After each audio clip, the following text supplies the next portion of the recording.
Seguimos con Brújula Internacional.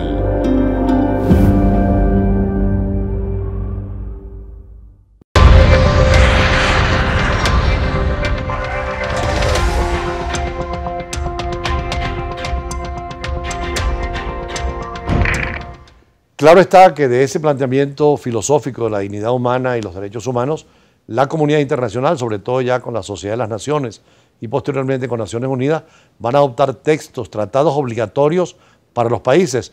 Y hay una serie de hechos fundamentales como la Declaración Universal del 48, ¿no? Sí, la Declaración Universal de los Derechos Humanos dentro del marco de la Organización de las Naciones Unidas. Por cierto, a propósito del concepto de la justicia social, la Organización de las Naciones Unidas declaró el 20 de febrero como el Día Internacional de la Justicia Social. Y desde luego, a partir de allí, bueno, existen un conjunto de tratados relativos a los derechos humanos, como lo sabemos, pues son muchos los tratados relativos a derechos humanos que sirven de base, además. Para las regiones también, sí, y para los países. A los sistemas internacionales de los derechos humanos.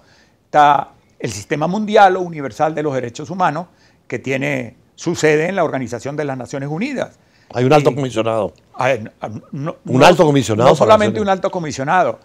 Hay no menos de 15 instituciones en las Naciones Unidas referidas a los derechos humanos. El Consejo que está reunido ahorita en Ginebra. El Consejo de Derechos Humanos, la Comisión de Derechos Humanos, claro, la Comisión contra la Discriminación Racial, la Comisión contra la tortura, etcétera, etcétera. Son no menos de 15 o 18 comisiones que tienen su sede entre Nueva York y Ginebra. Pero hay unos tratados fundamentales que son los pactos, ¿no? Claro, bueno, los pactos, primero la Declaración Universal de los Derechos Humanos, después viene el Pacto Internacional de los Derechos Sociales y Políticos, el Pacto Internacional de los Derechos Sociales y Políticos, que es la misma época y el mismo lugar, económicos, después viene el protocolo de cada uno de los pactos, y después viene que esos integran lo que se llama la Carta de Derechos Humanos de las Naciones Unidas. Viene otro protocolo, que es el protocolo donde quedó abolida la pena de muerte. Claro.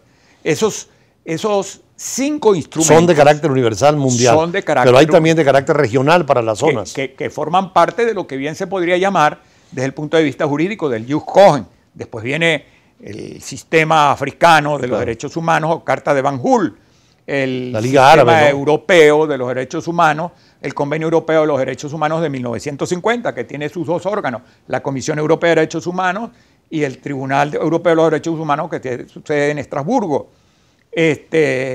Y el Sistema Interamericano de Protección de los Derechos Humanos, cuyo instrumento fundamental es la Convención Americana de Derechos Humanos, o Pacto de San José de Costa Rica, al cual pertenecemos nosotros. Tú fuiste representante de Venezuela en estos organismos internacionales de derechos humanos. ¿Cuál es la situación de Venezuela hoy cuando se denuncia, por una parte, la pertenencia a la OEA y por la otra parte, la Convención Interamericana? Bueno, hasta hoy, felizmente, no sé si ha avanzado, pero no ha tenido éxito el intento de denuncia de la Carta de los Estados Americanos, que se firmó en Bogotá en 1948. Ahora bien, Venezuela denunció la Convención Americana de Derechos Humanos, creyendo probablemente que se salía de la jurisdicción de la Comisión Interamericana de Derechos Humanos, reunida hoy en Bogotá, por cierto, y de la Corte Interamericana de los Derechos Humanos, que tiene su sede en Costa Rica. Probablemente se sustrajo de la jurisdicción de uno de los tribunales más importantes de la América, que es la Corte Interamericana de los Derechos Humanos, pero no pudo sustraerse de la jurisdicción de un órgano cuasi jurisdiccional, que es la Comisión Interamericana de Derechos Humanos, que tiene su sede en Washington, porque la Comisión Interamericana de Derechos Humanos, si bien es cierto que fue incorporada a la Convención Americana sobre Derechos Humanos, no menos cierto es que fue fundada no por la Convención Americana de Derechos Humanos, sino fue fundada por la Carta de la OEA en 1948. Es decir, seguimos sujetos a la jurisdicción de la Comisión Interamericana de Derechos Humanos, la cual hoy vemos en el periódico que Francisco Eguiguren, el actual presidente, desde Bogotá, reclama la apertura del canal humanitario para los venezolanos, por una parte, y por otra parte que Venezuela le permita a la Comisión Interamericana de Derechos Humanos su visita al país, lo que llaman ellos visita in loco, para verificar el acatamiento o el no acatamiento de los derechos humanos en el país. ¿Cómo es el procedimiento cuando un venezolano se siente en la obligación de ir a la Corte Interamericana o a la Comisión de Derechos Humanos para poder ir? La propia Constitución nuestra de 1999 habla del derecho de petición y la Convención Americana de Derechos Humanos, por supuesto, que contempla el derecho de petición. Cuando un venezolano, agotada la jurisdicción nacional, siente que se le han lesionado sus derechos humanos y que la jurisdicción venezolana no le ha hecho justicia, a través de una demanda que recibe el nombre de petición en el sistema interamericano, puede acudir en primera instancia, así se puede llamar, a la Comisión Interamericana de Derechos Humanos, en cuya institución o en cuya instancia, si no se resuelve su situación, puede pasar de allí a la Corte Interamericana de Derechos Humanos, con una particularidad, que la comisión se transforma en juez y parte. Si no se resuelve en esa instancia la situación, puede entonces ella ir a representarlo en la Corte Interamericana de los Derechos Humanos. Ahora hay todo un sistema de protección entonces de derechos humanos, tanto a nivel mundial como a nivel continental, ¿no? Pero por supuesto, nosotros pertenecemos al Sistema Interamericano de Protección de los Derechos Humanos, lo que no quiere decir que en una u otra forma no estemos comprendidos también dentro del sistema mundial que tiene su sede en la Organización de las Naciones Unidas,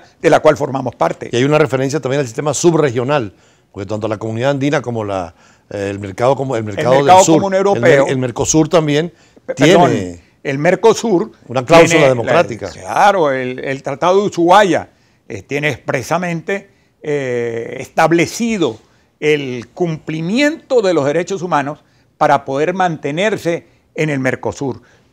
Uno de los elementos que ha argumentado el Mercosur para excluir a Venezuela del Mercosur es el no cumplimiento de la cláusula correspondiente a la observancia de los derechos humanos. Y entra también la Carta Democrática Interamericana. La Carta Democrática Interamericana, que se firmó el día que se cayeron las torres, que se tumbaron las torres gemelas, por cierto, en el 2011. 2001.